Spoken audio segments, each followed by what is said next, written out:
battle array against the Philistines. And the first time when they went out to fight against the Philistines, they lost 4,000 men.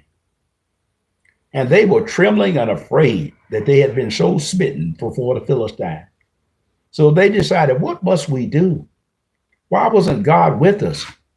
So they decided they would send to Shiloh and bring the Ark of the Covenant into the camp because they felt like God had let them be smitten before the enemies. So when they brought the Ark of the Covenant into the camp, there was a great shout that went out. And when the Philistines heard it, they all know the God that delivered them out of Egypt is now in the camp. Now they're going to wipe us out. They're going to destroy us. And we're going to become their servants, just like they were servants to the Egyptians in Egypt. And then the king of the Philistines said unto them, fight, quiet yourself, fight like men. At least we become their servant. And the next time when the children of Israel went out to fight against them, this time instead of losing 4,000 men, they lost 30,000 men. And Hophni and Phinehas, who were bearing the Ark of the Ark of the Covenant was taken, they were killed, and the Ark of the Covenant was taken. And this pastor said, he was talking about how Eli loved his son so dearly. When Eli heard what had happened to his son and the Ark of the Covenant had been taken, he was sitting on a stool, and he fell off the stool backwards and broke his neck, and he died. What this pastor didn't know, he was saying this fourth chapter of 1 Samuel was kind of a morbid chapter. Many people who claim to know God, they don't know the power of God. They have a form of godly, but not according to knowledge. Well, this pastor certainly didn't have knowledge of these scriptures, because if he had the couple of chapters before he read them, it would have told him what was happening there. It said of Eli's two sons, Hophni and Phinehas, they were priests, but they were sons of Belial. They were wicked men. They were horribly wicked.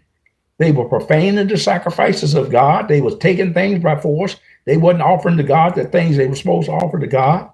And they were having sex with the women outside the tabernacle.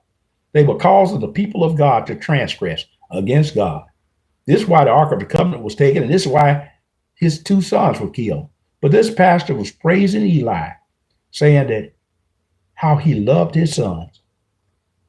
Well, if he'd have read the second or the third chapter if he'd have read the third chapter of 1 Samuel, it told God slayed his sons because they were wicked, and Eli died. And the reason he slayed his two sons, because Eli loved his sons more than he loved God. That's why Eli died. God punished them. They did all this wickedness, caused the children of Israel to transgress. And this is where we mess up. We love our families more than we love God many times. If you want your family to be saved, you need to double down on serving God with all your heart, soul, and strength. If you walk in darkness with them, they're never going to be saved, and you won't be either. We don't want to be like Lot's wife or like Eli. Eli died that same day his son died. He fell off the stool and broke his neck because he was fat. He done made himself fat off of his children's sinful ways. When we get fat and lazy, we become complacent because we've been blessed too much. We need to check ourselves. We need to surrender ourselves to God and let God be glorified in our life. God wants to make a difference in our life, but we have to let him. He doesn't force any of us to do anything at any time. That's what I love about God so much. We serve him with a free and a glad heart if we serve him at all.